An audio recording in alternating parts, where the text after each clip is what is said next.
Terima kasih telah mengklik video ini. Selamat datang di playlist Belajar Saham. Memasuki bulan November, tentu banyak yang mulai mempersiapkan planning terbaik untuk trading maupun investing. Di samping dihantui isu tapering, yang mana pernah kita bahas juga di video sebelumnya, maka kami mencoba untuk mencari dan menyajikan saham-saham yang cukup tangguh di bulan November. Kami mengambil data 3 tahun ke belakang, yaitu dari tahun 2018 sampai dengan tahun 2020, untuk melihat saham-saham mana saja yang selalu mencetak rekor hijau di bulan November. Tapi sekali lagi sebelum memulai menonton, disclaimer dulu ya, bahwa kinerja masa lalu belum tentu mencerminkan kinerja masa depan. Akan tetapi dengan kinerja masa lalu tersebut mempermudah kita dalam pengambilan keputusan. Tetap do your own research untuk memastikan kembali apakah emiten tersebut layak dibeli atau tidak. Jadi, jangan sampai ada yang komentar lagi bahwa perusahaan ini fundamentalnya jelek, bla bla bla bla bla. Padahal konteks yang dibahas itu adalah membahas performa secara harga saham, bukan fundamental. Oleh sebab itu ditegaskan, lakukan kembali research agar bisa menentukan apakah emiten ini layak untuk dibeli atau tidak. Oke, kita masuk ke saham pertama yang selalu hijau selama 3 tahun berturut-turut di bulan November adalah PT Barito Pacific Tbk atau dikenal dengan kode emiten BRPT. Perusahaan ini bergerak dalam bidang kehutanan, perkebunan, pertambangan, industri, properti, perdagangan, energi terbarukan, dan transportasi. Di tahun 2018, harga saham BRPT di bulan November mengalami kenaikan sebesar 12,53%. Di tahun 2019 mengalami kenaikan sebesar 43,16% dan di tahun 2020 mengalami kenaikan sebesar 16,67%.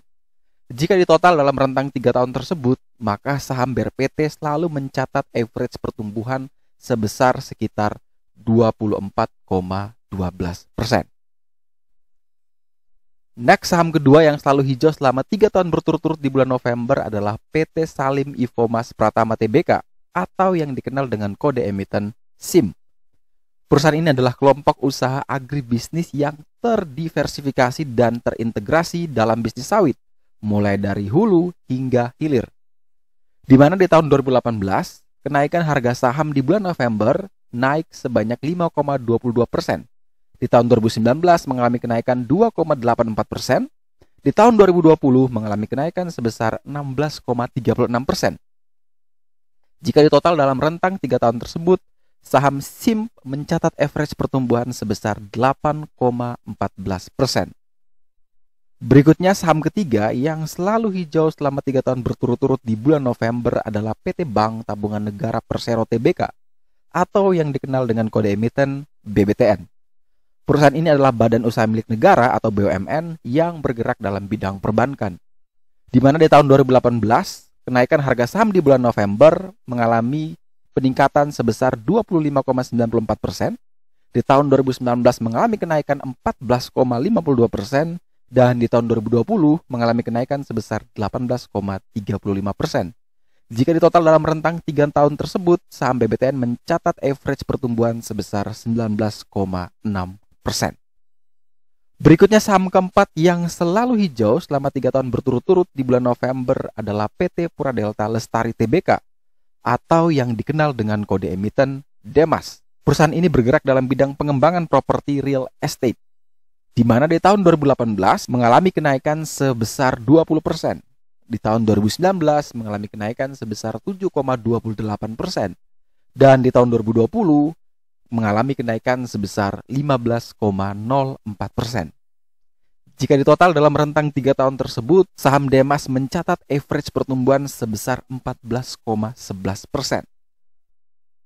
Dan saham kelima yang selalu hijau selama 3 tahun berturut-turut di bulan November adalah PT Mitra Keluarga Karya Sehat atau dikenal dengan kode emiten MIKA. Perusahaan ini bergerak dalam bidang pelayanan kesehatan masyarakat atau rumah sakit. Di tahun 2018, harga saham mengalami kenaikan sebesar 11,19%. Di tahun 2019 mengalami kenaikan sebesar 2,69%. Dan di tahun 2020 mengalami kenaikan sebesar 2,66%. Jika ditotal dalam rentang 3 tahun tersebut, saham MIKA mencatat average pertumbuhan sebesar 5,51%. Nah, menarik-menarik ya kinerja harga saham mereka di bulan November. Tapi apakah November 2021 emiten-emiten tersebut bisa mencatatkan kembali rekor bertahan di zona hijau? Waktu yang akan menjawab. Dan jika ada emiten yang mungkin juga memiliki rekor baik selama 3 tahun berturut-turut yang mungkin belum diulas, bisa bantu tulis di kolom komentar ya. Intinya sih selama 3 tahun yang selalu hijau di bulan November. Oke, semoga video kali ini dapat membantu kamu dalam menambah informasi. Sampai jumpa di episode belajar saham berikutnya. See you on the next video.